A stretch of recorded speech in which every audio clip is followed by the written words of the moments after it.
Kaunti ya Kisii, maeneo ya Bomachoge Chache, alizaliwa binti huyu mrembo ambaye hata ubwabwa kumtoka shingoni mwake. Namzungumzia si mwingine la Valentine Nyanchama. Jamani, huyu binti ni mtoto wa nani? Hakika wazazi wake hawakuzaa tu binti, ila walileta malaika na kiumbe cha dhamana sana kwenye ulimwengu huu.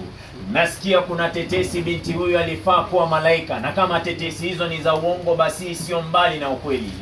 Namzungumzia si mwingine ila mwanafunzi huyu aliyejizatiti kutoka matopeni hadi keleleni, akajipata katika chuo kikuu cha Kenyatta University. Msikilize Valentine kutoka kwa tasnia mzima ya Sauti ya Dhahabu. Tunakuenzi sana. Tunajua una azma kubwa ya kusimama kama chairlady wa Congress Kenyatta University. Maombi yetu Mwenyezi Mungu akaweze kukusaidia zile ndoto zako zote zikaweze kutimia. Enyi mnaonisikiliza, wanafunzi kutoka chuo kikuu cha Kenyatta University, huyu ndiye kiongozi shupavu, huyu ndiye kiongozi anayefaa, kiongozi mwenye maadili.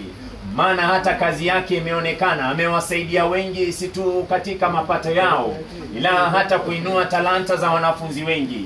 Jamani, nisaidie kumuongera na kumpongeza binti huyu, nisaidie kumpa maua yake. Nisikilize Valentine kutoka kwa tasnia mzima ya Sauti ya Dhahabu, tunakuenzi sana. Kutoka kwetu tunakuhongera, maisha marefu tunakutakia, zile ndoto zako zote zikaweze kutimia.